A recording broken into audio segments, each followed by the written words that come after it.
All right, welcome to the Prospect Podcast on a great Thursday day.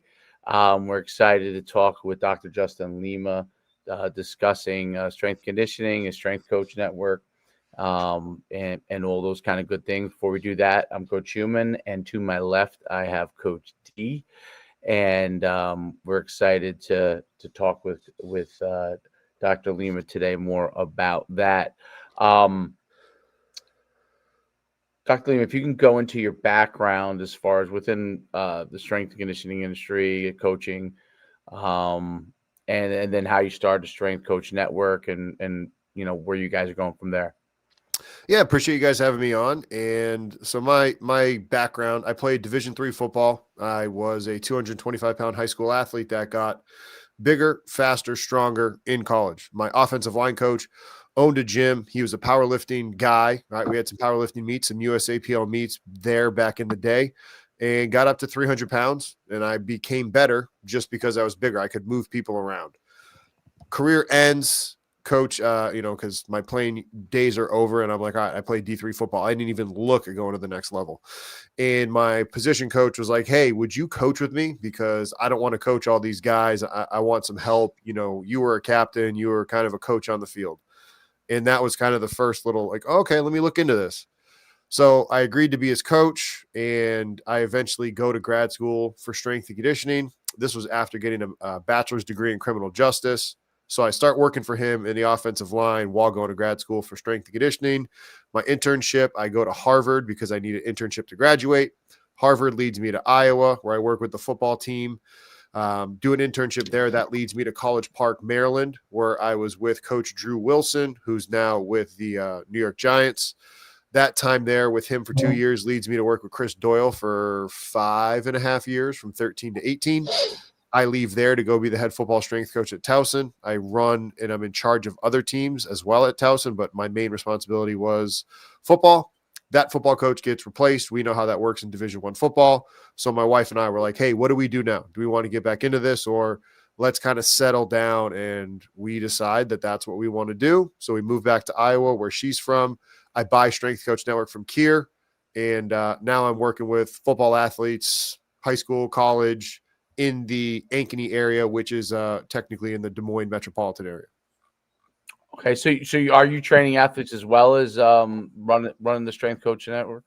Yeah, I got athletes at 4 p.m. today, and then another group tomorrow at 6:30 in the morning. Had athletes yesterday at 4 p.m. So I'm still got my hand in coaching, whether it's groups, whether it's one-on-one, whether it's remote. I still use my Team Builder account. Shout out to them. They've been a long-time supporter of Strength Coach Network for a while. But I've been a user. I've been a user before they were doing anything with Strength Coach Network. Like, we got it at Towson in 2019. And so I use that with my in-person and my remote athletes. So yeah. Very cool. What made you get into the strength and conditioning field? Like, what was it about strength and conditioning that you kind of appealed to you and keeps you in it? The fact that you can help people become a better version of themselves, and they're doing things that they don't think that they can actually do. Like, they can get bigger. They don't think they can get bigger. They can get stronger. They don't think they can get stronger. They don't think they can get faster. Or like the positive impact you can have with these young men and young women, because I train football players, but I also train soccer players, volleyball players. I train them all because I did it at Harvard. I did it at Towson. Golfers, right? Like baseball players, doesn't matter. And I had a girl come and train with me this summer because her dad was like, hey, so-and-so needs to get ready for soccer. I know she'll do better if she lifts with you rather than just on her own.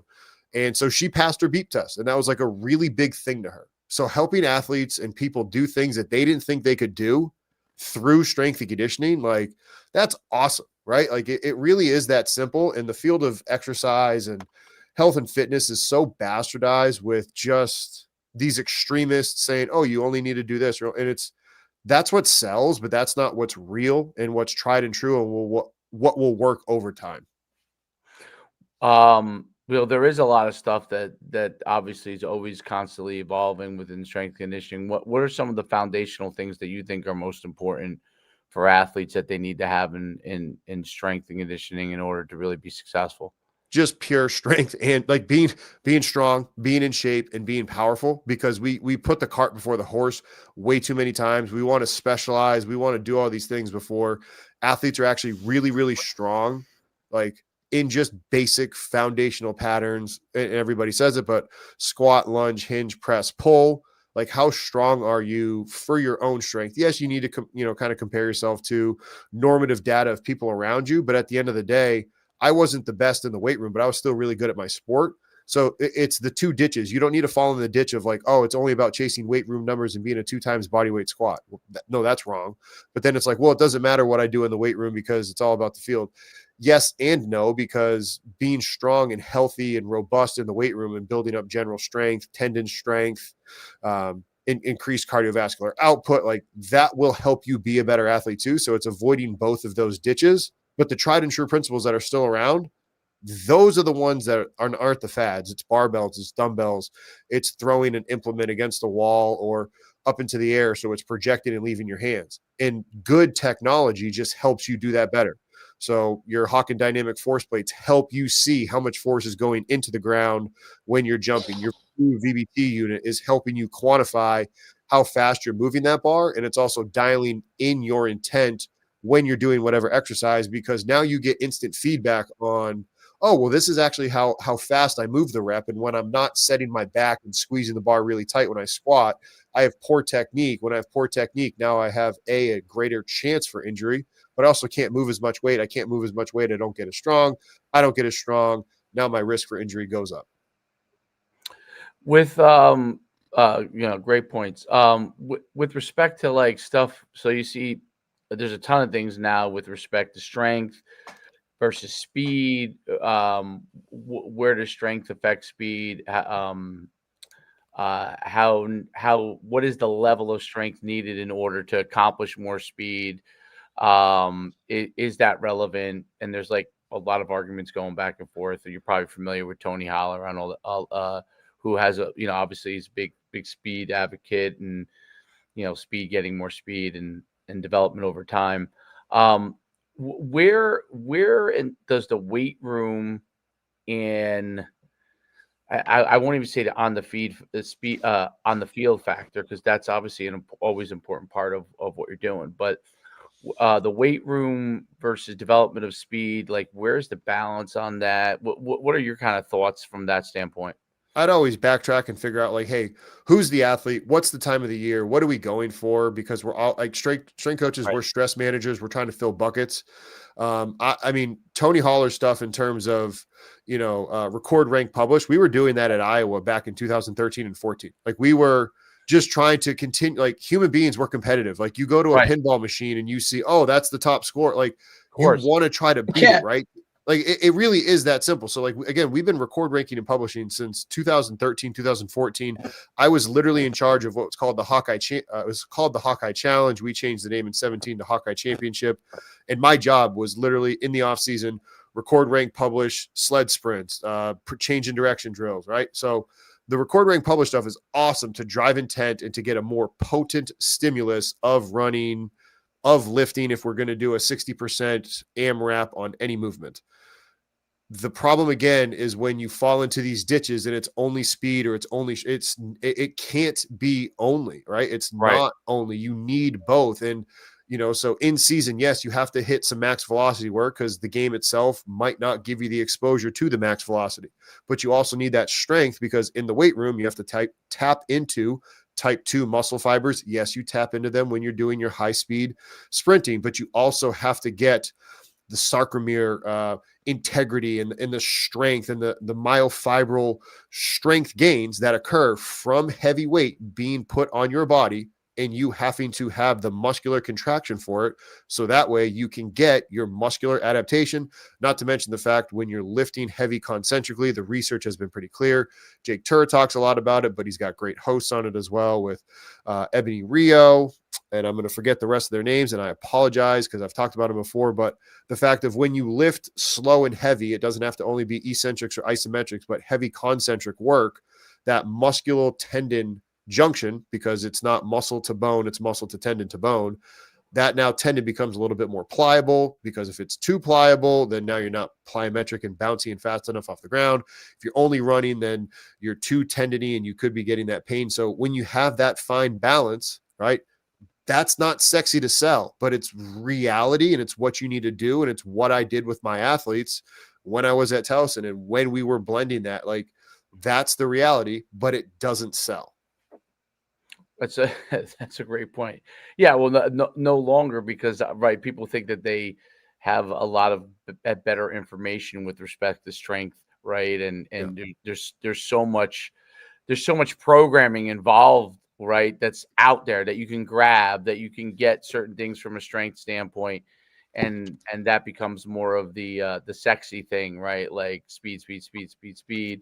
And it's always a balance. I mean, to me, it's always a balance of, and like you said, where you are in season versus out of season. What are you, how important is it for you to hit certain levels of max speed? Okay. And when is that important, and when is it important to rest? As far as like with respect to like load level, out of season versus in season, like where do you like to keep your athletes?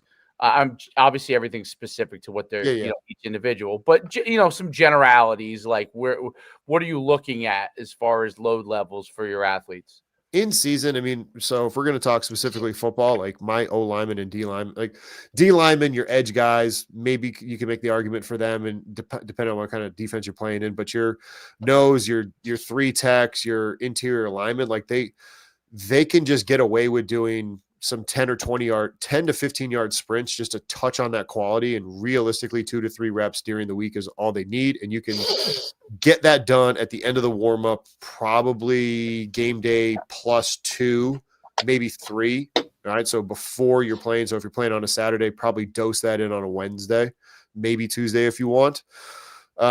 Your skill players, you're going to probably need to crank that up a little bit more. You're going to want them around 91 to 92%. And again, in season, probably 3 to 4 reps, and you can touch that however you want. Like, and especially if you've got a higher trained athlete who's been around you for a while and and you can trust them, you can probably pump that number up, 6, 7, 8. Haha. Anybody that just realized I said 6, 7. Yeah. 6, 7. Yeah. 6, 7. I just said it. Which, total aside, the fact that everybody gets mad about 6, 7, but it's like we all come from the 3, 6, 9. Like, people don't understand. What that means. Yeah. No. But like, they can handle that. So it's again, it's about giving, yes, the minimal effective dose to get what they need, but then it's also giving them the max recoverable work. So the minimal effective dose for somebody with a really high training age might be they need 5 reps, right? Like the Aaron Darnolds of the world that were as extreme as they were, for them to feel what they need to feel, 3 is under training. For that other athlete, that's perfect. So you have to know that as the coach. You have to know your athlete and know who you're working with. So that would be my in-season. Off-season, try. This is where we're in season. You're trying not to burn the cake. Off-season, you got to bake the cake, right? Or the barbecue, whatever you want to talk about. Like my father-in-law, he smokes ribs, smokes meat, and it's like, all right, that thing's got to take some time to cook. And so that's in the off-season, where how much work can we give these kids and they can still recover from? Because athletes are way more novice than we want to give them credit for. They can be fantastic on the field, but in the weight room, in terms of like, they can still do a boring program and still get a ton of gains out of it. We as coaches can get too bored with things and not want to, we'll want to progress too quickly. So you can be doing acceleration drills 10, 15, 20 yards and getting at least 8 repetitions of that in the offseason. 8, push it to 12. Maybe you give them a little bit more time. You give them some sets in between so they're more fresh. Your flies, push the flies, do a 20-yard fly instead of just a fly 10, and then go ahead and correspond. Like, okay, if it's 20 yards, equate for the fact you got part of the build, you can push that to 6, 7, 8 reps. Like, they need that work. So then that way they are a more robust person. Make it a really, really big pyramid. In the bottom of the pyramid of Coach Bondarchuk, shout out to him for putting this pyramid together like 30, 40 years ago, of general physical exercises, GPP. and then the SPP, so specific physical prep, specific physical exercises, those need to be so big and so wide before we can then start putting the developmental exercises and the competitive exercises on top of it. And we've just got to train these athletes, and it's boring, but that's where you as the coach, having a relationship with the athletes, to talk to them during the downtime, focus on, connecting with them as a human being, that will make those quote unquote dead time a little bit less dead and less boring. And if you need to, add in a couple drills to emphasize whatever, if it's projection, switching, stability on the ground, whatever thing you see that they need, give them a quick, easy drill to kind of fill that gap, and then let them go do the rep again. No, I think that's a good point of it. That general strength and development, I think that's the thing that people try to jump quickly past. And I feel like that a lot of trainers, obviously, that doesn't get you on Instagram, right? That doesn't get you on, people going, oh, I want to pay for you to go. And then the problem is that they're locked into the sexy stuff that they showed on Instagram. No one wants to go and do the stuff that's before that until they can do those things. And I think that's a general problem that you see in a lot of different training areas when people go to trainers. And I've seen it and the problem really goes below high school. It goes to the foundational level, because so many young kids are going to trainers now, and they're jumping right into a lot of more difficult, I wouldn't even use the word difficult, high intensity exercises that they haven't developed certain level of ground foundations that would allow them to be able to do that. And next thing you know, young kids are having, especially as they're growing so fast, right? Like, Yeah. I mean, I've had that with my own son.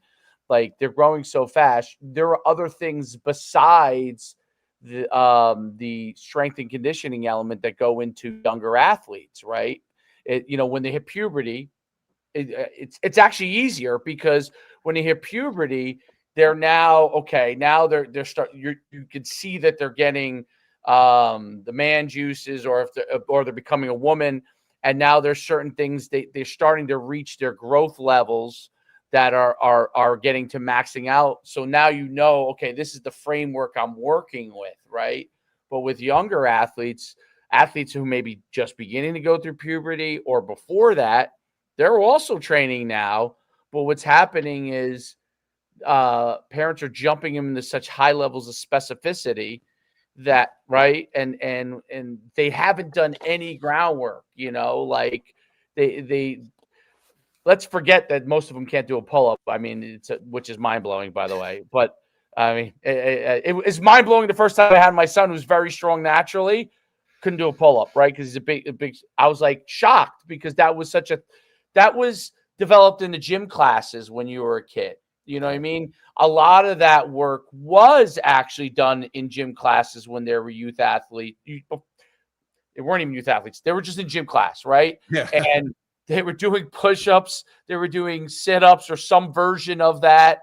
They were doing literally squat thrusts, right? Like literally foundational things. Like, Derek, you might remember the gym dollies and all these. Those are gone. All those things are gone, right? And then basic movement skills, like it's good they got rid of the heavy red dodgeballs that were that used to knock people out. But you could still play similar type games for a movement standpoint, because it was very good for movement, like side to side movement, back and forward, throwing, right? Actually throwing development without putting any stress on literally how hard you're throwing, because you got to strike someone out. You're throwing to the level that you could throw to with a dodgeball, right? You couldn't throw it any harder. And most kids, if you remember with the dodgeball, because the big red ball was big, they would throw underhand in the beginning, right? So then they developed strength and they could throw overhand as they got older. So the gym class used to do a lot of stuff, but then I guess everyone started getting injured in gym class and climbing a rope. And, you had gym teachers maybe that didn't take care of all the things they needed to do, and that rolled downhill, and that started to get eliminated. Trainers filled the gap, obviously, which allows you to be able to have a job and everybody, right? But they jump so much into specificity. What so you talked about general fitness. Like if a trainer's starting out and this is part of your educational part of your business, right? What are the things that they should be doing with younger athletes, pre-pubescent or just beginning to hit puberty that could give them the foundations to really start to develop? Bring play back, like you said, like, and make it that Yeah. organized, safe space play that kids maybe don't get. So like they can, and this is where too many parent, and again, here's the ditches. Like people, oh, well, they can't strength train. They can't. Why? Why can't they do some isometric strength training? Why can't they do some, like, sure, they don't need to be doing dumbbell rear foot elevated split squats, but they can do step ups, right? Of Like, because course. they Of walk up course. and down stairs. Why can't they do a drop jump? Because if you watch kids play in a playground, they That's literally all they jump do. off of something and land on the ground. So like Everything. just teach them how to do it a little bit better, right? And then bring back the play. So bring out some version of a monkey bar for them to hang on. Bring out a rope for them to climb and swing on.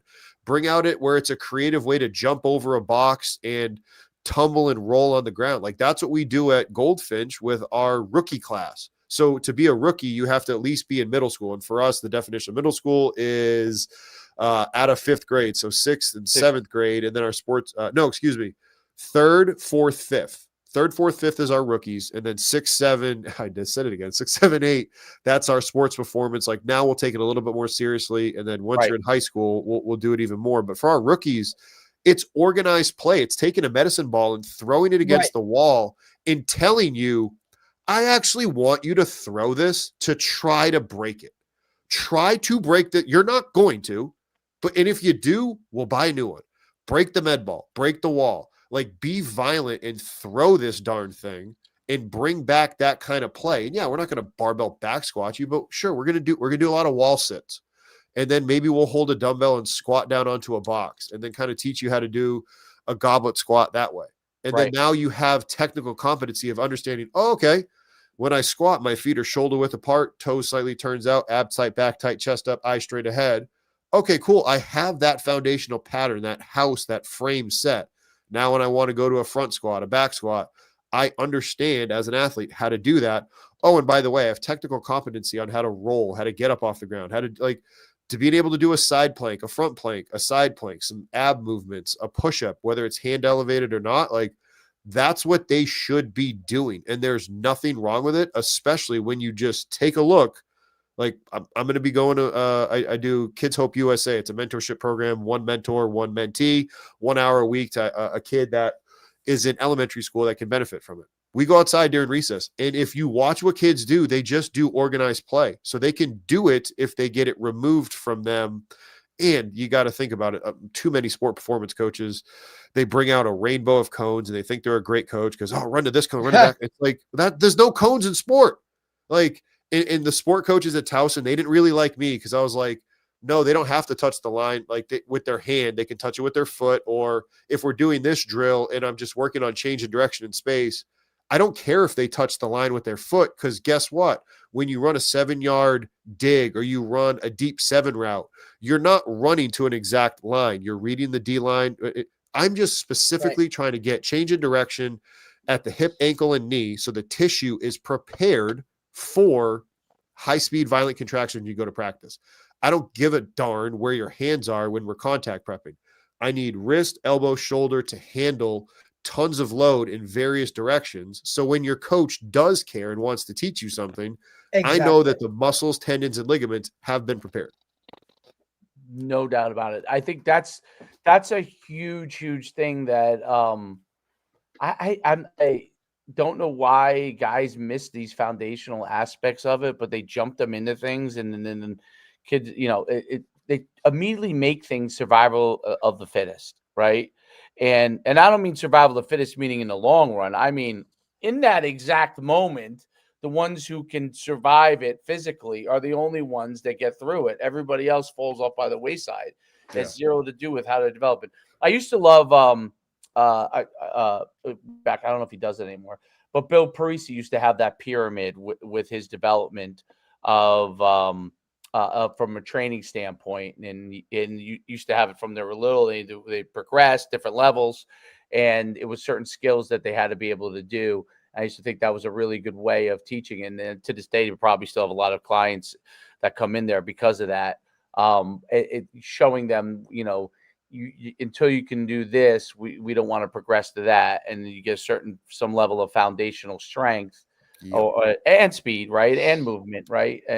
I agree. Like the play, like simply playing tag and chasing somebody is a great way to do different things, But as things got eliminated, like I mean, I mean, they don't do this. They definitely don't do this anymore. But I remember, like, at recess, a football would be down the middle, and the guy who picks it up, you would go and get him, right? And you got good at literally shaking people, the guys who were really good at avoiding people, because guys were trying to come to get you. And it was, I mean, I used to love that game. I'm sure there were kids who hated that game, and that's who probably complained, and then down the line that got eliminated. But it really, like, how else are you going to avoid it? If you're going to avoid people, if you have no blocking, you learn how to do it pretty quickly. Those kind of foundational things. I think recess is obviously really good for that. I think that's really important. When you advise other coaches that come onto your network, because I think that's a huge part of what you're doing, and you have a lot of, you have video, you have all the stuff in your system that allows them to find the things that they need to find. What do you advise coaches that are, that are first starting out? Like, where should they go within your system, your online system, in order to get what they need to get better, right? They're fresh out of college. Maybe they get their CS, or they're just exercise phys or whatever. And where should they go if they want to go into that career? I literally have all of our webinars broken up for young coaches, if you've been established, and if you're a head strength coach. So it would literally be in the membership library, click on the link that says aspiring strength coach. And in that list of webinars, we've got 183 inside the network. So there's about 50 to 60 of them for just a young strength coach. And that's introduction to all the different sports. That's introduction to linear periodization and to foundational strength, foundational hypertrophy. So they can learn the nuts and bolts and, like, oh, if I work with a field hockey athlete, yeah, Justin, no, I could go train a field hockey athlete really well. I'm perfectly capable of doing it, and doing it at a high level. But I am good at it because I've learned from a guy who worked or still works with the German national team and has won Olympic medals training field hockey athletes. So yes, I can give you some advice, but I think you'd be better off listening to that person, or anybody that's worked with golf athletes. Like, hey, all of our presentations are from coaches that have worked with the best. So I've gotten good from my experience working with athletes, but I've gained that foresight knowledge from being a Strength Coach Network member beforehand. So any of those young strength coaches, like, we have it where they get a membership as a GA, or they're still in school, and it's just, hey, start here, learn the different sports, learn how to speak the language that your sport coach is speaking, 100%. To build buy-in, but you have to learn to talk the way that they talk. And if you don't, they're not going to give a damn what you have to say. Neither will the athletes. So they would start in there, and they'd consume all those. They'd learn, like, what is this 1x20? Because it doesn't get taught in universities, and it should. But that system is broken as well. So learn linear periodization, learn 1x20, learn how to apply it, ask questions in the forum, send me questions. Let me help you with your resume. And then, okay, cool. Now that you have a job, let's help you learn how to go from just a GA to an entry-level position to, okay, now you're an established strength coach, which means if you're going to work in an Olympic department, you're technically going to be labeled an assistant under human resources, but you're a head strength coach for about 3 to 4 sports. Okay, let me help you understand how to run a room, how to build systems. And okay, well, now if you want to go from that to a head, as a head strength coach, what got you into that position as a really good head strength coach is not going to be the thing that helps you be a good director. You have to learn people skills. You have to learn how to create systems in place and see things from a detached point of view. So we literally guide you over the entire course of your career. That's phenomenal. And so they're able to take the different webinars and be able to see the different presentations, probably from stuff you've grabbed from any podcast you've done, and be able to put all that stuff online, and cutting up specific stuff and giving the right to the point actions to be able to learn. when coaches come to you and are curious about like programming, so they can go to webinar, and then there are guys that have still come out of there, even if you give them stuff, they still like don't know because it's so much information for them, right? And guys get overwhelmed. What are a few nuts and bolts that the guys need to have when they're first coming into the industry, and foundationally they need to know if they're applying a program for for the first time with colleges, right? And obviously they'll have a head guy over them that's going to give them programming, but what are the things they need to know when they go and work with athletes at that level? Rule number one is your room and your program is dedicated on your room, period. You cannot program for things that you don't have, and you cannot program for things if you can't program back squat and pull up if you have a half rack, because you're going to be pulling up into a bar that is rested. Like, you need to understand the facility constraints of your room. So that's where it starts. And that's the whole point of having a membership to Strength Coach Network, because you can ask those questions. Hey, where do I go? What do I do for my programming? I watch this webinar. So Justin, just to be clear, you're literally talking about physically going into the job you just attained, or going to that school and physically looking at the weight room and saying, look, literally doing an inventory of, we have this, we don't have, right? Because that's what it would be, right? And you kind of can take it from, all right, we have this, and now, your system or program they could go and say, all right, well, I want to do this. How do I use whatever I have? Or they could just plug it back in and back and forth. That's exactly. And that's the whole point of it. Awesome. Can't just be cookie cutter program of, oh, well, day one, week one, we do. It's like, no, like, right. It's like, dude, you don't even have that rack. Like, yes. You don't even have those dumbbells. You don't have those med balls or that actual equipment, or, and I think we see it a lot now, Dave, too, right? With the influx of technology within weight rooms and strength programs themselves, guys want to just go and do all of these things. And a lot of times, especially at high school level where I am, like, that's not happening, right? Like, you can't even get 50 guys into the weight room at one time. You have to get extremely creative with the way these guys do that. And that's something you can help with. Yeah, that's exactly, like, that's literally what my job is. And I get to do it all across the country, all across the world, where it's like, okay, hey, I got this new job, like, and I want to program this. Like, okay, cool. Send me your program. It's the first time you've worked with this team. I'll look at it with you. And then it's like, okay, cool, but here's your facility constraints. Like, you now need to make sure you're pairing a movement at the rack with a movement at the dumbbell bay. And then, okay, you're training how many athletes at a time? How many racks do you have? That means it's 3 to 4 to a rack. Okay, are these young kids that have never trained before? Now you need to make sure that if there's four kids at a rack, you need 3 movements and then 1 kid spotting. So you now know you're either doing this, you're spotting this exercise or this exercise. And if you're not doing one of the 4, you're wrong. So you're playing traffic cop at first, but you have to understand what is your facility constraints at first. That is number 1 for your program.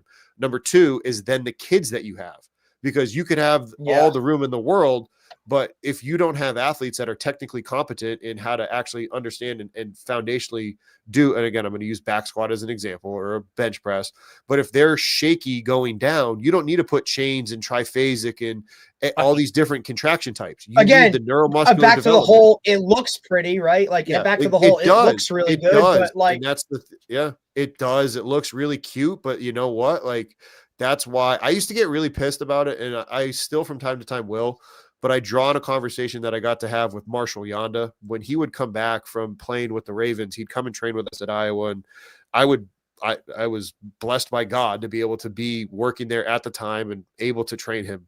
And I asked him one time, I was like, bro, how do you handle the fact that you've got all these talented people that are on your team that are lazy? He's like, bro, if it wasn't for them being lazy, I wouldn't have a job. He's like, they're literally more talented than me.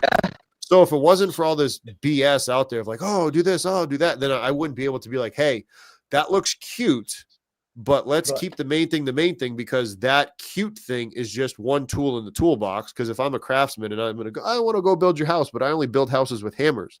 They'd be like, well, how are you going to like cut this? Well, I'm going to cut it with my hammer. It's like, no, you're a dummy. So make sure you have kids that can do the program that you want. From there, you have the room you want, you have the kids that can do what they want. Awesome. now start training them. You can have things split up by training age, training maturity, but you got to get parts 1 and 2 done first. And I mean, there's a reason that, like, it's biblically said, like, a house that's built on sand is going to sink. Like, and again, I'm sorry it's not cute, but that's just the reality. No doubt about it. Do you get pushback from coaches when you kind of go into those kind of things? Like, how do you handle that They're aspect? usually really like, you know what? I didn't even think about, like, because they're just so Right. like, they're just like, they're like, I didn't even think about it that way, because they just get fed it. They get fed all this stuff.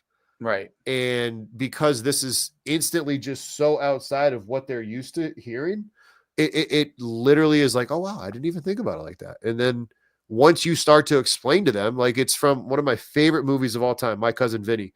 And he's talking, he's like, God. hey, he's like, he's going to present this, and he's going to show you how to bricks. They're so perfect. And he's going to lay it. He goes, and then he's going to realize that it's thin and it's a house made of cards because it's not real. Right. Right. And it's the same exact thing. And you're just like, listen, hey, let me actually explain to you, like, okay, this person said this, pull on that thread. Well, what about this? Oh, that's a good point. Yes. Listen to what I'm saying. ... And they're like, huh, that makes a lot of sense. Thanks, coach. I never thought about it that way. So it's a big deal. And then when athletes start to get to a different level, right, where they're beyond the general areas, and when coaches are working with them, when they start to do specific based stuff, what percentage of that is part of the overall work, and what percentage of the foundational stuff is the part of the work? Where should they begin to program those kind of things, and how do you look at that? About 80-20, 80% of it's going to be your tried and true meat and potatoes, just getting stronger and, just more, because we're generalists in the weight room and on the field. Right. And then Right. we help support the coach with their specific stuff.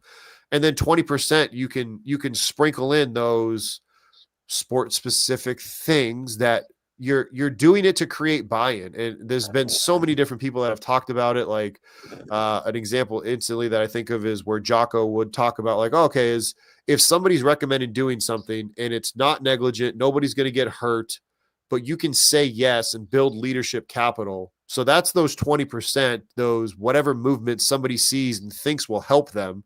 We know the mind is a powerful tool. So if you can give them the gift of what they want wrapped in a box of what they need with other things, and you can build buy-in that way, that's what you do. That's Right. what you're able to sell to them. But it's like with my kids. Do you want a ham sandwich or a turkey sandwich? Bro, you're eating protein. I don't care. But you have the illusion of choice. Same thing with the athletes and sport coaches. Hey, you love that movement. Cool. We've got the ability to do it. Cool. Here's how we're going to blend it in, and here's how we're going to make it all work. You feel empowered, you have autonomy, but at the end of the day, I, the parent, the strength coach, know what's actually best for you. And that's the thing too, like all these problems in society and the world, like we don't need to go down rabbit holes, but it's from parents that don't want to be parents. It's coaches that don't want to be coaches. Everybody wants to be everybody's. And it's like, listen, I can speak truth to you in love. I can love you and speak the truth. It's not one or the other. And sometimes the most loving thing to do is tell you, hey, what you're doing is wrong. Here's X, Y, and Z. I'm going to love you and walk with you. Let's change what you're doing. There's right, no doubt. 100%. Like, and that's like, for me as a school coach, I feel that all the time, right? It's like, hey, you told me as a sophomore or whatever it is, like you told me you wanted to play college football, right? So there are guys on this team that don't want to play college football. Coach, I just want to have a really good high school career, and then I'm going to work. You know what I mean? So look, I'm going to coach you different, right? Like I'm going to hold you who wants to play college football to a higher standard to better prepare you. And you might not like that because, when that guy drops the pass or misses a tackle and I say, hey, next time, bud, or, but then and don't say much. But when you do it, I'm all over you and you don't like that. Understand it's because, I care and I want to put you in the best position to kind of move forward. Do you find pushback on that, Justin, when you're coming to it in terms of that, whether it be parents or athletes or that type of thing, when you're dealing with them and talking to them, when you have to have those really hard conversations, like how do you deal with that? Golly, the number of kids that just like don't care. And it's like, okay, I want you to be a 10. Right. you're a 3 and you want to be a 5, I have to be okay with letting you just be a 5. And it's All so right. hard for me. It's It's hard. so Frustrating. hard. But It's you really just hard. kind of, and it's like, you know what? I can't go and push you out of your comfort zone. Like I had a perfect example of an athlete yesterday. It's like, I can't do anything with this arm. And I'm like, mind you, I just watched you. I literally just watched you sprint. So I know you're not recovering from a torn labrum. I'm like, Right. like you can't do, we were supposed to do farmer's carry. She's like, I can't do anything in this shoulder. I was like, if you don't mind my asking, what'd you do? She's like, my father's a chiropractor and I strained my deltoid. I was like, oh my gosh, like your dad's cray and now you're cray. And it's like, you know what? You got to do what you're going to do. Mind you, I've got another group of athletes where mom's like, hey, if he's not giving you his all, tell me and I'll fix it. Yeah. So it's like, Yeah. And I can't care more than the athlete. So it's just like, you can't, right. Well, 100%. I just got to let you do this. And it's like, okay, I'm going to be here for you when you're ready to change and I'll push you when you're ready to be pushed. But if you want to stay right inside your little comfort box, cool. I'm going to go spend my time over here training these athletes. Oh, they don't care either. I'm going to organize the weight room and make sure everybody's safe as you're training because I just can't care more than you. I'm not going to be negligent, but I'm not going to drive myself insane because I've been there where like a shout out to Mike Chapman. When we worked together at Towson, he's like, brother, you can give yourself a heart attack. And these kids didn't even think about it 5 minutes after they left the weight room. He's like, and 100%. that's just the reality. Like you can't care more than them. You can lead the horse to water. Yes. I can make them thirsty by giving them salt. Yes. But at the end of the day, if they want to pass out from not drinking the water, that's their choice. Right. And piggyback on that, Justin. Go ahead, Dave. No, go ahead. No, I was going to say, did you see, was there more or less of that when you were in comparison from Iowa to Towson, right? Like, because everybody always wants to talk about level, right? Like what level are they at? Oh, this is an FCS program. Oh, this is this is a Power 4 program. Right now, you're working with high school athletes. Do you see more or less of that? Look, Dave works with youth, right? I work with high school. Like, do you see more of more buy-in from the Power 4 guys, more buy-in from the FCS guys? It seems like obviously what's the answer to that question, but like I'm curious is there more, is there less, is it the same, does it depend on the specific team or where they are, right? Because we see a lot of like, at least for me, hey, this guy's here because his friends are here, or this guy's here because look, dad played here and you're playing because dad wants you here, right? Like, did you see more or less of that, or do you see more or less of that? I mean, not so much. Again, it's just going to be all dependent on the recruiting coordinators and the coaches, because like I went from Maryland to Iowa and there was an instant, just like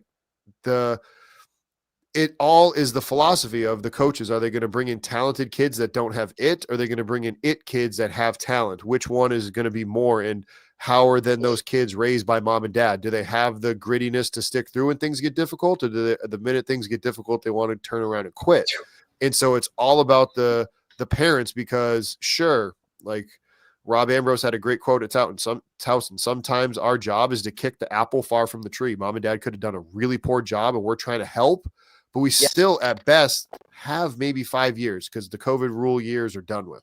And so like you've got 5 years to undo what mom and dad did for 18. It's still really hard because mom and dad at the end of the day still carry a lot of weight. So like it's you got to do a great job identifying mom and dad that have built a program that like raising adult and care. Like that's what it's about. Like, yeah, sure. Bring a really talented person in and you can't have untalented people, but if you just have a room full of people that like, that doesn't mean that talented person doesn't have a good rock foundation of mom and dad. Like you've got to find parents that have done it the right way, because that's the key to the success. It's mom and dad and how they were raised.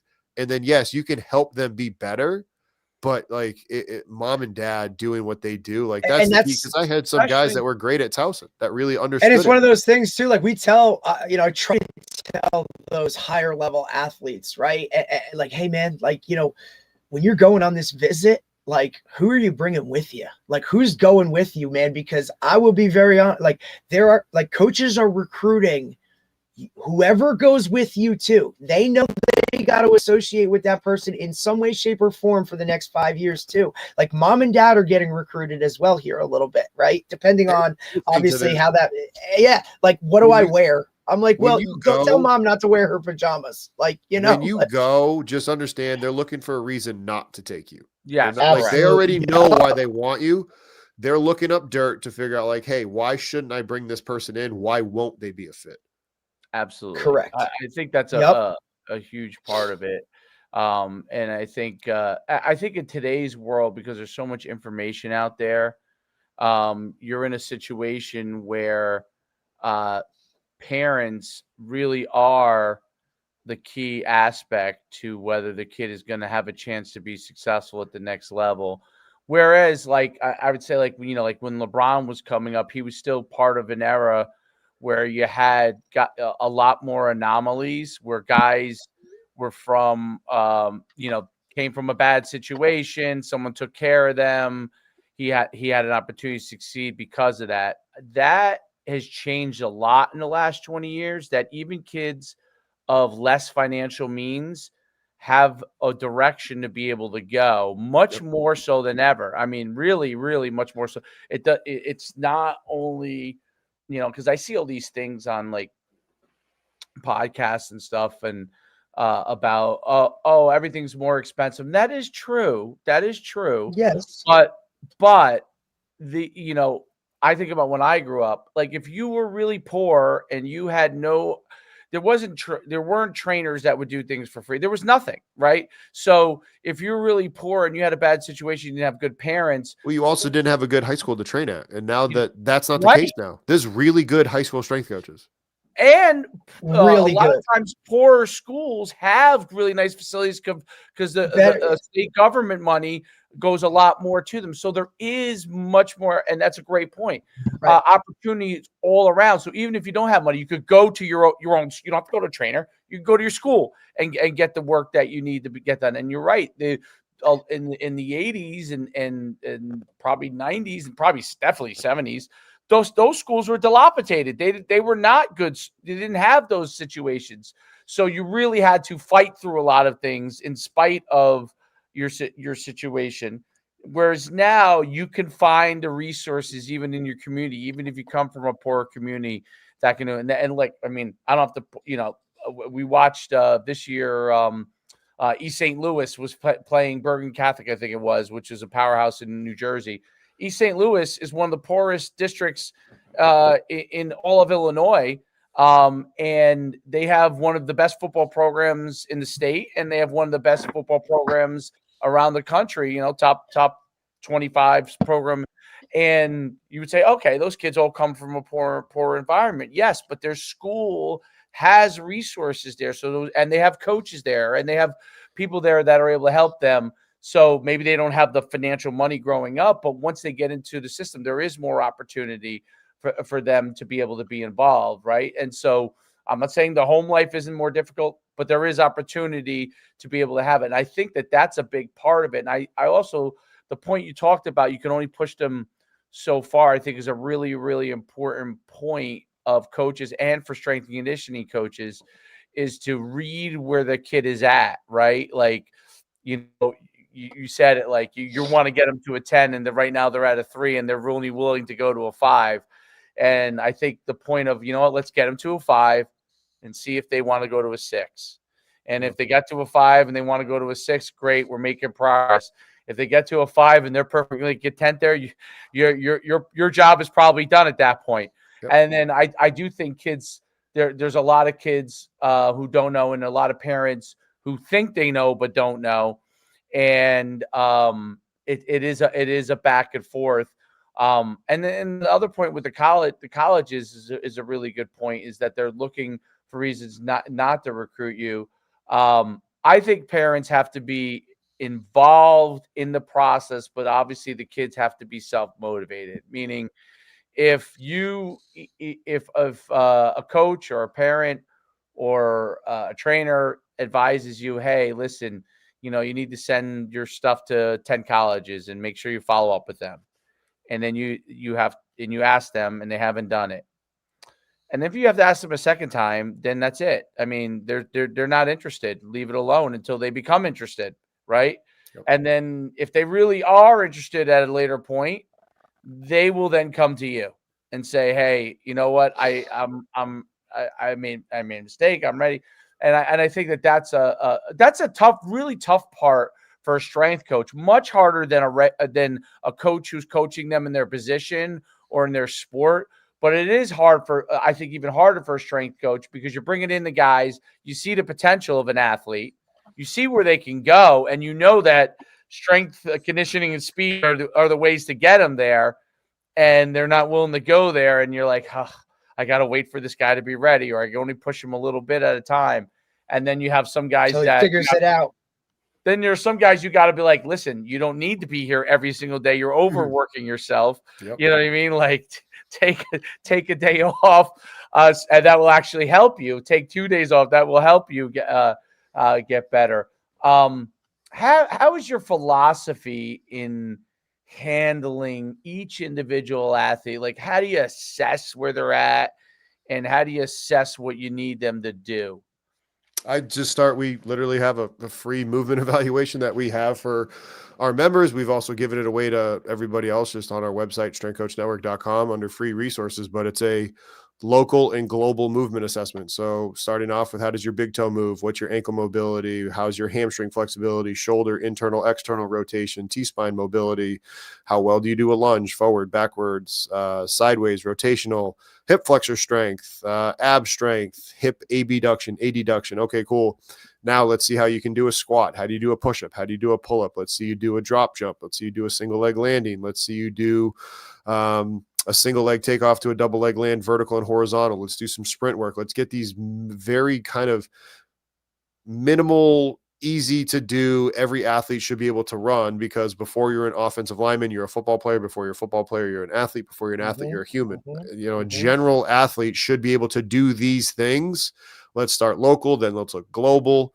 And that's where I would go. And then it's like, okay, let's look at the way that you move. Is there any glaring issues? Let's fix the issues. Let's also still operate from a position of strength. Once I have that movement assessment of, you know, how you're moving, your power production, then it's like, okay, what's the position you play? Let me draw on my catalog of 16 years working in this industry and say, okay, athletes that play this position in the sport generally need more of X. Let's make sure you get some of X. And then let's look and see, okay, what time of the year it is. Let's sprinkle in some Y. And that's where we go about doing it. And the framework is about 80%. You know, I kind of know standard operating procedure. This is what we're going to do based on the weight room I have, the time constraints I have, and who you are. Right. And then we just go from there. Perfect. That's pretty awesome stuff. Derek, you have any other questions? Coach, I appreciate you taking the time, man. It's been awesome. Really, really, you know, eye-opening, obviously, into, you know, kind of where you came from and what you're doing now. The give back, right? I think, which is so pivotal in the world that we're all in, what coaching, whether it's strength and conditioning, whether it's, you know, sport specific, right? Like, coaches just play such a pivotal role. And Dave, we've talked about this before. At the end of the day, right? Like, there's so many resources out there to help our athletes and whatnot, but us helping each other and networking, that I think is something that kind of goes by the wayside sometimes. And I just love the fact that you're willing to do that and help other people be successful along the way, Coach. So I really appreciate you taking the time. You're welcome. Thank you guys for having me on. It was a privilege to be asked. Strengthcoachnetwork.com, correct? That's it. That's us. And what are you on Twitter? I believe it's STR Coach Network, because that was the handle that was available. But if you just search us on Twitter, we're there. Okay, perfect. Thanks so much, Coach, for coming on, and best of luck. Stuff you're doing is fantastic. Awesome. And we'll see you real soon. Thanks for the kind words, fellas. All right. Have a great day. You too. All right. That was great stuff. Really good stuff. Iowa. Interesting hearing. Iowa. Yeah. It's always interesting hearing a guy that's more on a strength side standpoint versus a guy that's more on the speed side standpoint. It's an interesting conversation. because they're Well, on I two. think They live more on one side versus the other completely. But I think what you're seeing a lot more now, right, with guys that are coming out Specialization. is they're like a blend, almost like, you know what I mean? Like some guys are old school, all strength, right? Some guys, that's how it used to be, right? There were literally, black, white, strength, speed, strength, speed, strength, speed. When guys started to then see the benefits of both and working together, right? Hey, I have a strength coach. Hey, I have a speed coach, right? Now it's, hey, I have a strength and speed coach, right? Like they're one. I think there's almost like three different groups now, right? The blend, the strength, and and then you have the speed. To see guys now kind of incorporating all of that, right, with everything that they do, I think that's a really interesting topic. And to see where it's gonna go, I don't know. I think you can see some trends that are whatever, but I think it all goes back to specific, the specifics within it, whether it be sport, whether it be position. If we're talking football, position specific within sport, right? Like, coach even talked about, like, it's not all cookie cutter, right? You can't just say, hey, here's the program, here's what you guys do. Well, no, right? Like, this is for the big guys. This is for the skill guys. This is for like freshmen and sophomores. This is for seniors. It has to be that type of specifics, right? Or, attention to detail within the programs that you're developing themselves. And then you have to know your kids. You have to know what buttons to push or who to push or do you want to be pushed. That stuff I think is so much bigger than everything. When it comes down to it, is you got to know your players and know what works for them, and then lead them to like you said, you can to water, but some of them, it doesn't matter. They're going to pass out from not drinking. That's just how it works. You have to be okay with that and worry about, especially when it comes to football, because there's a lot more athletes. You have to worry about the masses rather than just the specific one or two. I think we get caught up with that a lot in coaching, especially football. We want to tier everything to those one or two players that are going to go to the next level. That's not the majority of your team, dude. You know what I mean? Like, it's a lot easier to tweak something for one or two than it is for 70. I think that's really hard.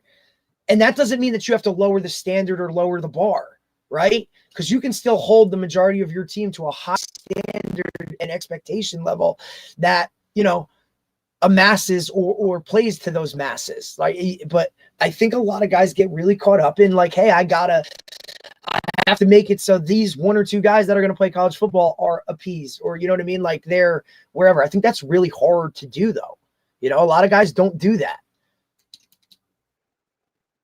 Yeah, well, it's always it's difficult. You know what I mean? Like, look at the teams you've had, right? Look at the teams you've had. If you have 5 guys on a high school football team that are going to play college football, you're a really good team, right? And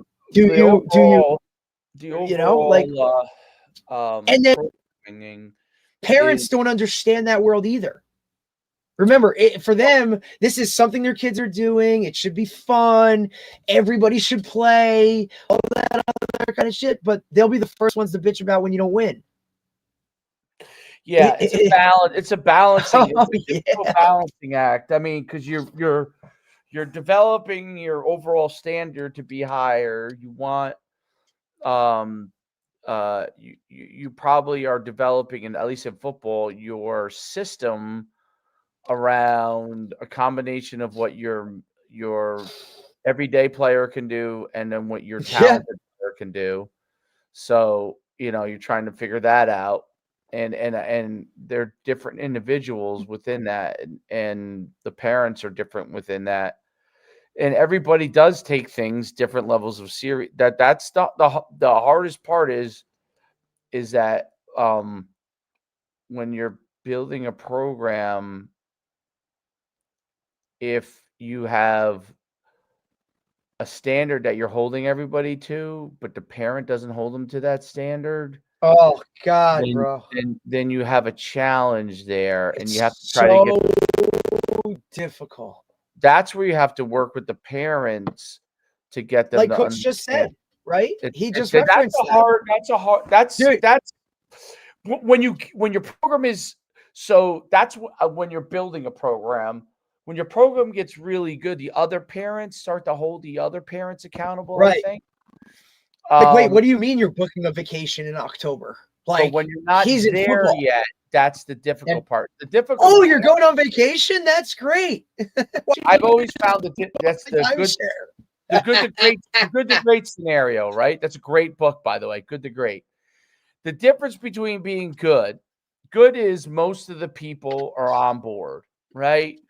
You know, you're winning more than you lose. Most of the people are on board. You have a high standard. You're striving for that. Your coaches are able to hold players accountable. You run into issues here and there, sometimes with accountability, sometimes with parents.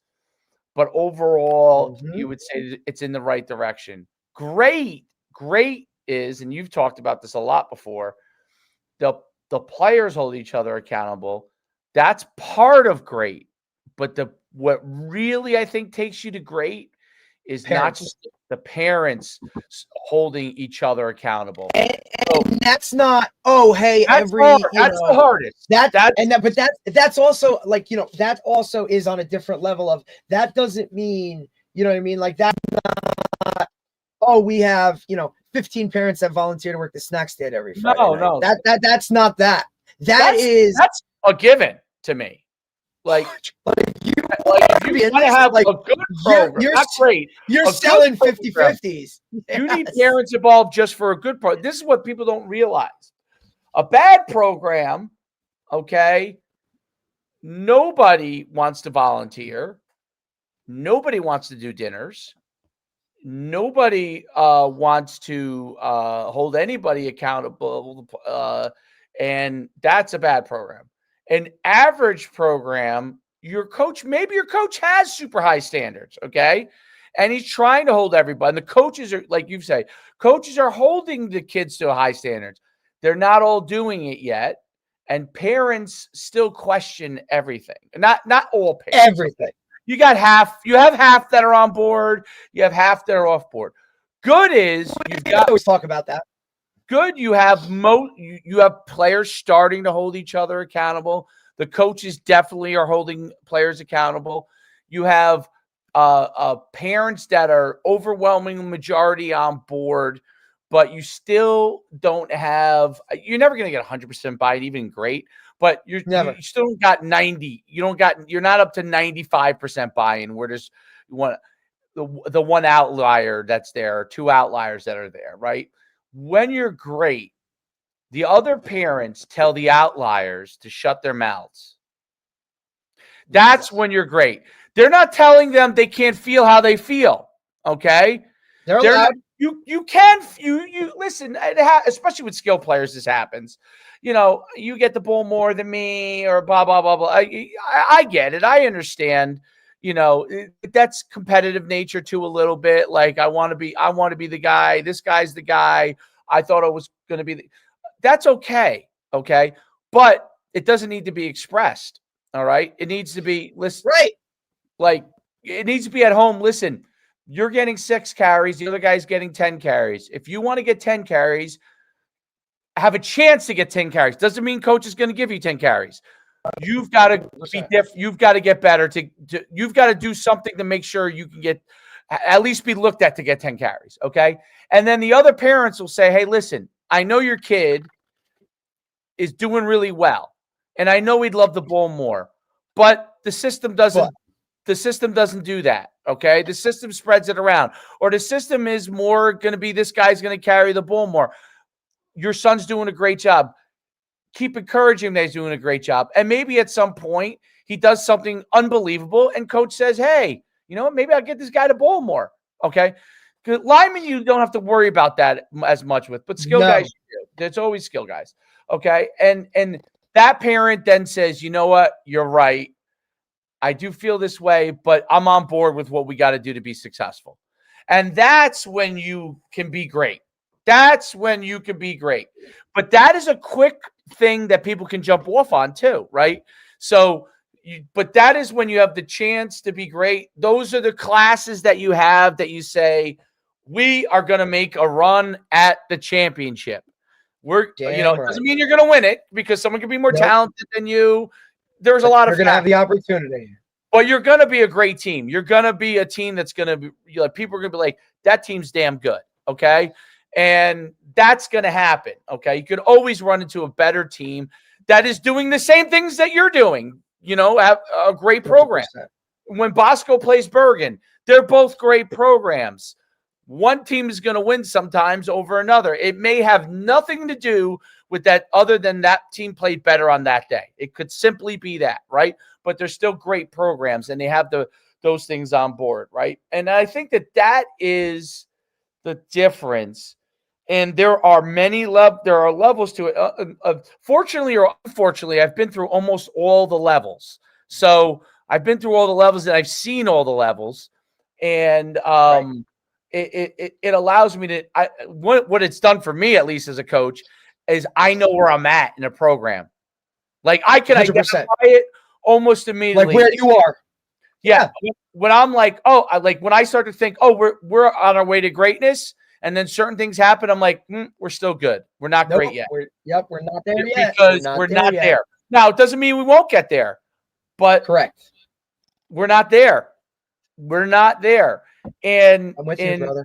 And those are difference makers, and it has zero to do with guys getting hurt. Those look, I mean, we do all the things in strength conditioning to help make that happen. There is some luck involved in that. Okay. I don't care what anybody says about what they do. All right. I don't give a shit whether it's Tony Holler or any of the strength conditioning guys we have. They all do great things. But for guys to say that we don't get injured because we did all the right things strength and conditioning wise is bullshit, quite honestly. 100%. You can have less injuries because of you're doing certain things right. Absolutely. Instead of if you're not doing Oklahoma's every day, you won't have 15 concussions in the season. You might have one or two but it doesn't mean you're going to eliminate it, right? By not doing Oklahoma's. You might still have a kid get dinged up in a game. Okay. You might. Just because you do all the right things, strength and conditioning wise, or speed wise, or RPR, doesn't mean that stuff's not going to happen, right? Like breaks are going to. You're not going to get injured. Break a femur, you're going to break a femur. It's just part of it. It's part of it. So when guys get on that soapbox, I'm always like, hey, yes, less injuries. You're not God. I buy into less injuries. I do not buy into the zero injury thing. Like I don't buy into it. What happens if a kid is walking down the hallway and someone bangs into him, he trips. And I heard this the other day. One of the podcasts I was listening to the other day, he's like, hey, this is only the second time it ever happened to me. We were, getting ready for homecoming, and we were having a pep rally, and, they were doing tug of war, and the starting running back rolled his ankle doing tug of war at the rally night before the game. All right, well, what are you going to do? Like, what are you going to do in that? Obviously, you're not doing tug of war next year, but something else. Like there are random things that happen. And it might not even have to do with injuries, right? Like we've seen grandma and grandpa pass away on a Thursday, and we're flying out for the funeral this weekend, and it is what it is, man. Like that shit happens. It's you can't factor that into it, right? What you can do, you put yourself in the best situation so that if that happens, you are okay with what's going to happen with it, right? Like, look, everyone of the receivers in my group know the foundation of the playbook. That if you call a foundational play, right, I'm comfortable with any one of the 12 going into the varsity game. Now, they might not be ready for the smoke, right? And they might not be the fastest guy or the guy that's going to catch it. They're going to know what the hell's going on. And they're not going to be in a situation where, Coach, I don't know what we're doing. They're going to know. That's the best I can do, brother. Like, you know what I mean? It is what it is. Prepare each one of those kids so that if their role or their number has to get called in some way, shape, or form, They're ready to go. And here's the other part too. They're confident in going out there and saying, you know what? If coach is going to put me out here, then he must think I'm okay enough, right? It's almost a mind game into tricking them into saying, not maybe tricking's the wrong, and making them believe that they're good to go. Like, you know what I'm saying? Influence them to understand that they're ready. I think that especially with less talented guys that know I'm not as fast, I'm not as big, right? I don't catch as well, but coach is still confident in me, right? He still believes in me enough that I can go out here and get this thing done. And then you see a lot of craziness happen with high school kids. I try to tell kids this right before the game all the time, and I tell them this the night before, after our last practice. I always tell them, you have to go as fast as you humanly can go in the game, and if you make a mistake, that's okay. That's okay. Even if we're on you about it, you still have. If you're going slow, that doesn't help. You go as fast as humanly possible doing your job. And then I will tell you this. I tell them if you go as fast as you can and you give everything you can every play, it will work out. It will work out. Yep. I promise you. I tell them all the time, Dave. Like I tell them all the time. All you have to do when you go in this game is you have to give me every single thing you have. That's it. Look, like I went on the field everything you have. What am I? I know you don't want to drop the ball. I know you don't want to give a touchdown. I know. We know that you're at least. I know you're out there giving me everything you have. And if stuff doesn't work out, that's okay. I'm gonna get on you, but it's not because of this. Right? Like understand I'm in your corner. Oh man, it's one of the things that like people always I found it like assistants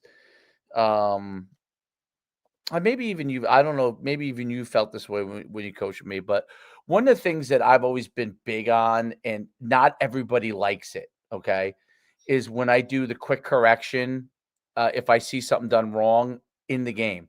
So for example, if you're supposed to run a rocket screen, okay, and you're supposed to take a hard step and then come down the line, right?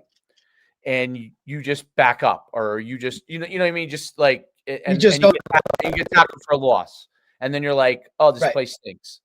No, your job. I immediately, I corrected. I say, hey, come here. What is that? How you're supposed to run the rocket screen? No, this is what you did. No, this is what you're supposed to do. Right. They immediately get. So I'm big on that. A lot of coaches have a hard time with it, but I say, like, if you don't do it in that moment, they're not going to remember. They're going to do it. They're going to do it the rest of the game. They're going to do it wrong. You have to correct it right away. There's not that many of those corrections, right? Like, because you put them in the right spots to do what they're supposed to do. But I also have. The younger the kid, the more that happens. The younger the kid, the more that happens. But in high school, it definitely happens still. Look. Oh yeah.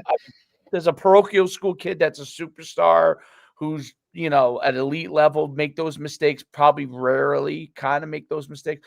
But everyday high school kid who's trying to get better, they do it because, and I use the rock screen as a great example because I can't tell you how many times I've seen people run it wrong, and it's because they're rushing to get the ball. They think they need the ball now. This is what I teach them too, Dave. Like, even when you're running your route, right, and you say, "Hey, I want you to get 15 yards, work back to 12," or "Hey, I want you to take 4 steps here." They're going to cut it short in a game irregardless. That's just what it is. Like, in a game, your mind, everything is sped up.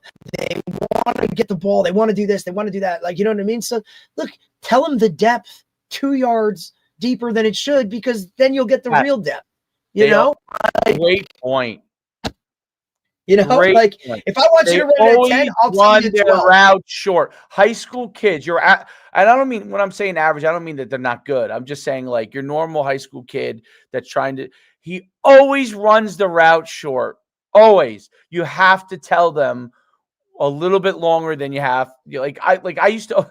People would always be like, "Oh, when you run the comeback, right?" Which was always one of my favorites, and the comeback route, like they shouldn't go beyond 2 yards. And I used to always say, like, you can push it to 13 if you got to go to 10, because they still end up at 11 and a half. I don't know why. And now you catch the pass and you're out of bounds and it's not a first down, right? Because you're white. So look, I tell guys, look, if you're running a 7 or a corner out, right, aim for the back pylon, because I know they're going to aim because it's going to be a front pylon. It's going to look more of like a deep out than it is a corner. It's just if I tell you're a post corner, take 3 steps to the post because they're only going to take 1. Yeah. The better they get, and then they start to see it and they get comfortable in it, and all of those things. Same with a quarterback, man. Like, you know what I mean? Throw it when he's here. That's the problem with I always quarterbacks. My thing in quarterback is I actually tell them to throw it earlier than I'm like, get rid of it now, because they're always hold on to the ball too long. Always. If there's one thing that young quarterbacks do, they wait till the receiver is open to throw it, rather than, hey, he's gonna be open, I should throw it now. And that's, I think, the difference from, look, you can have a very average high school quarterback, right? Doesn't have to have a cannon, doesn't have to have this, as long as he throws it when it needs to be thrown, and for the most part, somewhere in the vicinity, right, we're okay. I mean, look, I tell the receivers, if you're expecting a perfect ball, you're out your mind, dude. Right? Usually when you throw it a little early, if you tell them to throw it a little early, the worst thing that happens is it's an incompletion, because the DB hasn't even gotten there either. So that's usually the worst thing that happens. But you're right. Like, they usually wait till he shows open and the DB tracks it back down and makes the play on it. And you're like, oh, like, he was not open. I'm like, no. I tell my guys, like, they're like, oh, coach, he threw it behind me. He threw it here. He threw it. I said, dude, wait, there's 4, 5, 6. There's guys coming to rip this kid's head off. You think he's worried about throwing it to you and making sure it's on the right shoulder? Like, dude, here's your catch radius, right? Put your arms out as far as you can. Make a giant circle. Any ball thrown there, catch it. Anything now you can lean and do that, catch it, right? Catch it. That's your job. Your job's not going to be perfect. And it's not going to be perfect. As I'm telling you, your catch radius, I'm correcting the quarterback onto where he's got to do. So, I'm telling him. And you know what? Here's the other part too. I don't care what happens. Quarterbacks are always. That's the difference between the quarterbacks and your receivers. And you're a receiver, so you know this. Receivers are psychopaths. Okay, they think that the ball should be on the money every single time. Perfect. Every single time. Okay, quarterbacks are not. So when you correct them, even if they think they're right, they're going to take that information and they're going to try and make the correction. Receivers will resist. It usually takes 2 or 3 times for them to do it, because they're stubborn. I'm the athlete. Just get me the ball where I need it. I'll do what's necessary. We know that, but you're right. Your point is correct. Everyone's running to crush the quarterback. And he's got a lot of shit going on, dude. Not even that. He's already had to catch the snap, right? Get his eyes where it needs to be. There's 5 guys. There's usually a lineman that blows an assignment, so there's definitely somebody running free. Blows an assignment on every play. The play before, he just got crushed because we made him roll, right, or whatever. He's like, dude, I can't feel my toe right now. Like, there's a lot of shit going on. And then the other part about being a receiver is, dude, like, you're going to get hit as soon as you catch the ball. So you better prepare to be hit. Now, if you catch it and you're not hit, bonus, right? Bonus. But catch the ball, right? You're going to get hit. So prepare for contact. And then if it's not there, now you can go do all those kind of things. But like, you got to get, how many times do you catch a ball and within 1 to 2 seconds, you're not hit? Like, dude, whether you catch this thing or not, you're getting hit. You might as well catch it and make the crowds ooh for your catch and not for the hit. So prepare for that. But that's hard because in practice, dude, you catch the ball, the whistle gets blown, nobody touches you, you're la-da-da. Like, same thing on defense. You get to a guy in practice, what happens? They blow the whistle. You're not used to grabbing guys and taking them to the ground or continuing to play. I mean, missed tackles are like the number one when you lose freaking games, dude. Like, make tackles, but it's here. We're asking kids to do shit that we don't, dude. Alignment, assignment, execution. Oh yeah, turnovers, right? That's the other thing, dude. If you don't like this, right? If you're not comfortable, either tuck it and get what you can get, or throw this thing away. Don't just throw it up and be like, well, no, man. Like, eat it. I don't care if it's a screen. Like, unless you got our guy from RBR as receiver who's 6'6", then you can just throw it up. Well, look, Dave, this is another thing that I've really had to not like specifically, but some of them that I've seen is like, look, man, if you watch an NFL game or a college game, a higher level football game, by definition, a lot of these throws, guys are covered. Dude, you got to once in a while, like, you got to let it fly and trust that dude out there is going to make the play, right? Correct. That's his job. His job is to make the play. You're telling me that a lot of these like wow throws or whatever, guys are like, oh, I better not throw it. He's covered. Dude, that's Justin Jefferson. Here you go, bro. That's Malik Neighbor. Here you go. Like, you got to take a shot, a calculated shot, and let those guys do what they're paid for, bro. Right. That's the worst thing in the world, having guys running free or guys that are there and the quarterback doesn't throw it. That's why being a quarterback sucks, dude. Like, you're never right. You throw it to this guy, should have thrown to that guy. You throw it, it's a pick. You don't throw it, it's not. There's a lot to that, man. Guys are like, I could play quarterback. I'm like, yeah, but you don't want to. Screw that. And that might be from firsthand experience because I wanted nothing to do with playing quarterback and had to do it. I hated it. I hated everything. It was just miserable. Dude, I hated it. Absolutely hated it. I wanted no part of having to do all. I just wanted to go out. Cool. If it doesn't, I'm going to block. And then let's go play defense and hit people. Like, that's not a mentality either, though, because the physicality of it, like, it's really hard to find a player nowadays that's like, man, he hits, right? Like, because it's like not allowed. It's frowned upon if you're the physical kid. Because, if you're always going hard in practice, like, oh, come on, bro. Like, what are we doing? It's like, dude, I'm playing football, right? Like, that was the greatest part of the sport. You got to hit somebody and not get in trouble. Like, dude, it was awesome. Like, you're pissed because the girl saw somebody else. Go to practice, hit somebody, right? You're pissed because your mom, like, took away your phone because you're an idiot or something. Go take it out in practice. Like, you're allowed. You're supposed to. Our guys are just like, nah, I'm good. I'm okay. By the way, it's amazing. Those guys from RBR are really doing good. Bailey and Lane Bailey and we'll see this week. Yeah, here. Who are they playing? They have a big one this week. Oh, who are they playing? Oh, Manasquan. Yeah. And then they got Mid-South. Saturday. Then Mid-South. Then they have Mid-South, who's coming to. Who's gonna get better? But look, it's just like anything, right? Like, you got to play schedule, and it's, are you there yet? I don't know. You know what I'm saying? Like, you're gonna play really good teams. Manasquan's a really good team. It doesn't matter if they're good, bad, or indifferent. North. How are they in C? They should be They're not in B.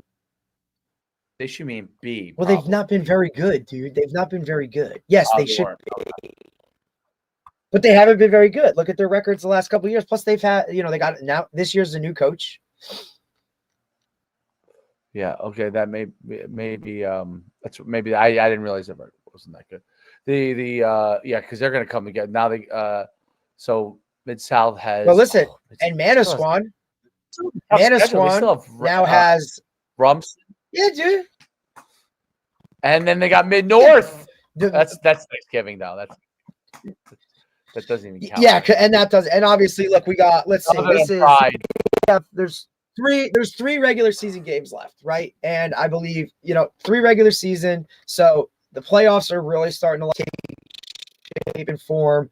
They changed some things now with the playoffs where geography is going to play a bigger role when it comes to where they go in terms of for us down here it's group for me it's group 3 central or group 3.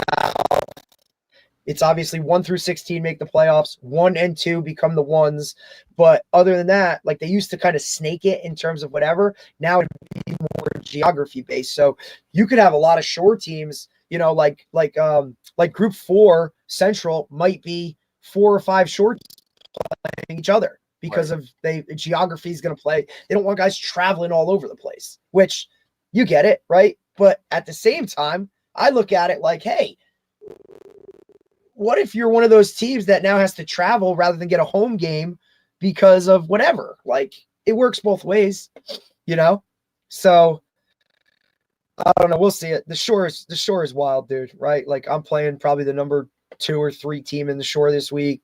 Bunch of hammers all over the place. They're number 4 in group 4. I mean, I've just run the gamut, dude. I've just run the gamut, but it is what it is, man. You play who's on your schedule. Obviously, it's a big rivalry game because it's a school on the other side of town, all this other kind of bullshit. I can't stand that stuff, but I'm different. You can't stand it. Well, I hate it. I mean, dude, look, at least we won. They did this fundraiser the other day, right? With Chick-fil-A. And it was, hey, all the proceeds from Chick-fil-A on Monday went to the school on the side of town, right? Like, hey, as many people as you can get in here, we'll give you 20% of the gross and whatever. Tuesday was our day, right? So, I mean, dude, it was wild. Like, everybody go to Chick-fil-A, wear your jerseys when you go. They got to decorate the Chick-fil-A for each school, right? Now, we came out on the top end. That's phenomenal. But what does that have to do with us winning a freaking game? It's just another distraction during the week for like ever. But good for our guys, man. They raised over 14 grand. Wow. They raised 14 grand. That's good. Yeah, but they only take home 20%. They what? What happened? They only take home Chick-fil-A only gives you 20%. Oh, they get you. I mean, look, it's still 3 grand, but they also get like now the team gets a catered party from Chick-fil-A, and one day Chick-fil-A is giving the school 200 like breakfast sandwiches. Like, here you go. Like, good. So at least we won that part. Won that part. That's great. Oh. Look, I saw your buddy.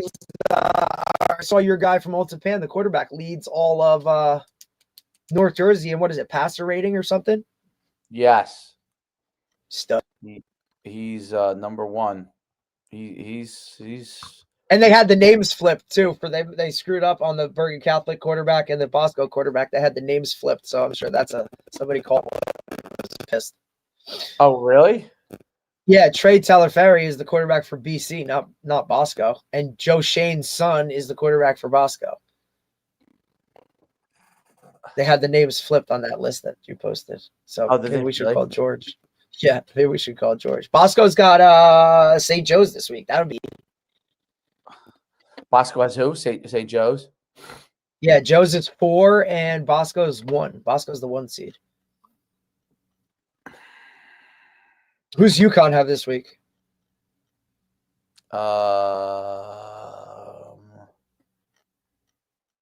off this week. Got it. Those buys must be nice. Yeah, there's a bye. So it's which is good. Which is good. That's a Which means UConn should be on the recruiting trail. I don't know. Who knows? I don't know any of that. Maybe we'll see. Yeah, listen, all those that off week, man. That's when you see, what's his name out there in his helicopter, James Franklin. James Franklin. I don't know.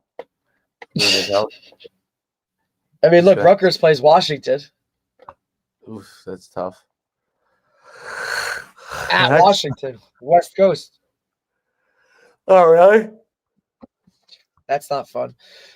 But hey, tomorrow should be exciting. Both head coaches. We have a head coach from Montclair State and our head coach from Rowan. Breakfast Bowl this weekend, so we'll get both on tomorrow morning at 10. Talk a little Breakfast Bowl action. Montclair coming off a big win at Kane, and Rowan just had their first loss of the season against Christopher Newport. So 2 teams. Rowan's traveling to Montclair State, so it should be fun. Year 2 of the Breakfast Bowl. Rowan's up 0. That'll be fun tomorrow. What time are we doing at 10? 10. Awesome. Cool, man. Cool. I can't wait to do that. That's going to be fun. All right. Till tomorrow. See you guys later. Go get him, buddy. Put it all together. All right.